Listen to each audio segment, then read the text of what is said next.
Hello guys, it's me mine Vivo and welcome to my another blog.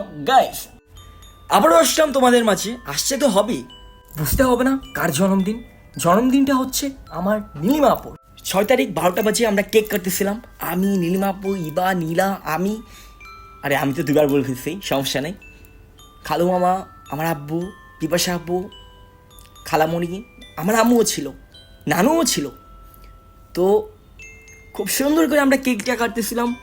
Tarique ভাই কিন্তু already নীলিমাপুকে খাওয়াই দিছে। এখন নীলিমাপু তারেক ভাইকে খাওয়াই দিছে এক এক করে, তারপর নীলিমাপু সবাইকে খাওয়াই দিছে। আমিও নীলিমাপুকে খাওয়াইছিলাম। খালু মামাকে খাওয়াচ্ছে, আমার আব্বুকে খাওয়াচ্ছে, টোটালি বলতে গেলে সবাইকে খাওয়াইছে।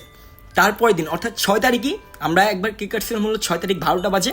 আরেকটা হচ্ছে 6 তারিখ সন্ধ্যার দিকে, মেবি 8টার দিকে। তো ডেকোরেশনের লুক আসছে, তো সব কিছু প্রসেস করতেছে। তো যেটা দেখতেছেন, যে ডেকোরেশনটা আমরা নিয়েছিলাম ফেসবুক পেজ থেকে, নীলিমা আপু আর কি চয়েস করছে। তো সেটার মানে ডেকোরেশনের প্রাইসটা হচ্ছে 9,000 টাকা, আর 500 টাকা আমি ভাইটাকে খুশি হয়ে দিয়েছিলাম। এদিকে ডেকোরেশনের কাজও হচ্ছে, আর অন্যদিকে খাবারও রেডি হচ্ছে। দেখতেছো তো তোমরা, আমি আমার লোভ সামলাতে পারছিলাম। আর এদিকে উপরে গিয়ে দেখি ডেকোরেশন ফুলফিললি কমপ্লিট। আর তারপরে আমরা চলে গিয়েছিলাম মিস্টার বাকেরে। মিস্টার বাকের থেকে আমরা কেক নিয়ে আসছি।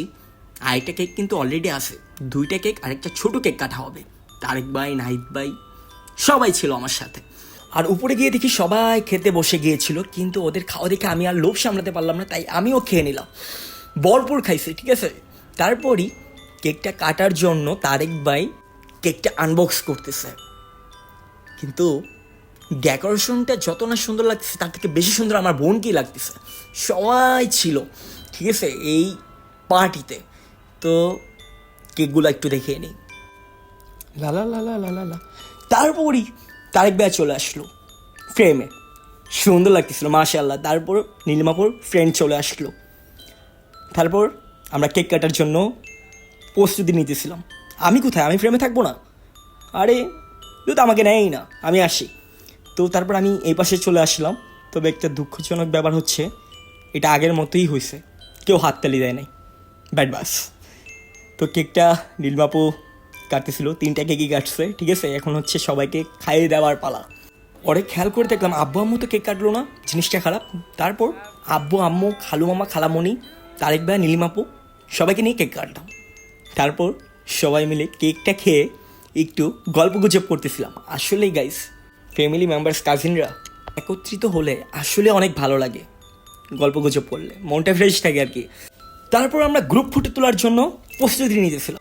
অনেকে চলে গেছে, বাট কিন্তু সবাই চলে যায় না। আপনারা ভাবতে পারেন যে পার্টিকে এখনই শেষ। না না না, সবাই আমরা চলে গেছিলাম নীলা ইবার রুমে। গিয়ে আমরা মাফিয়া মাফিয়া খেলতেছিলাম। তারপর আমরা মুভিও দেখছিলাম।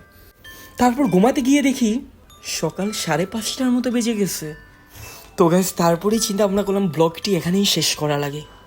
তো গাইস, ব্লগটি যদি ভালো লেগে থাকে, লাইক, কমেন্ট, সাবস্ক্রাইব নাও, আর বেল আইকনে একটা ক্লিক দিয়ে রাখুন, যাতে আমাদের ভিডিও পাওয়া মাত্রই আপনাদের কাছে চলে যায়।